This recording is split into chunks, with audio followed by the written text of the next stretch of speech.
An old friend recently said to me that he thought getting type 1 diabetes was the best thing that ever happened to me.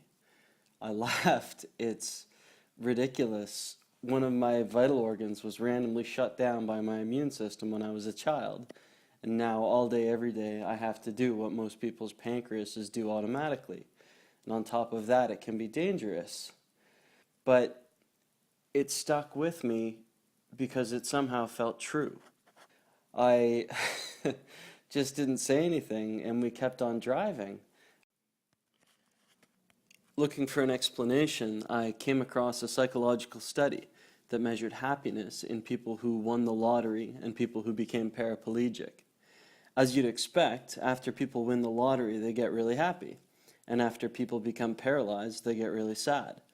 But what's fascinating is that with time, people go back to being about as happy as they were before. How long? How long do you think?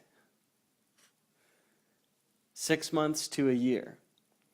And so psychologists use this to point out that we adapt to what we've got pretty quickly because that's what we've got. Most of us don't dwell on the past, we only think about what's happening right now.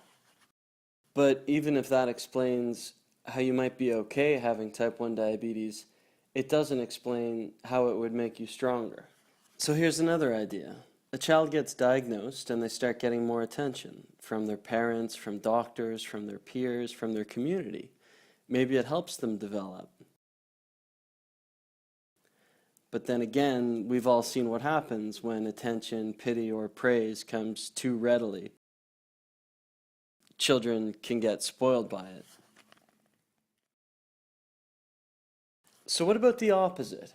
Replacing the function of your pancreas is, in a way, like doing extra exercise because of how well you have to treat your body, doing extra math with all the carbohydrate counting, blood glucose measuring, insulin calculations, and constantly fighting with willpower, being diligent with testing, self-monitoring, and mindful of your body's reactions.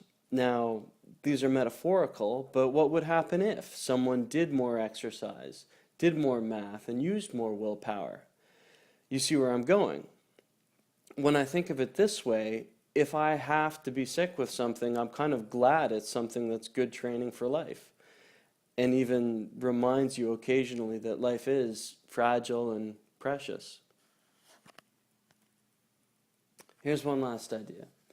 Imagine trying to create something artistic with every option in the world open to you. Where would you start?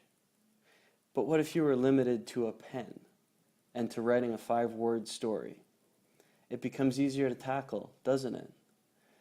Similarly, the perceived limitations of type 1 diabetes can enable action just by giving you something to push against.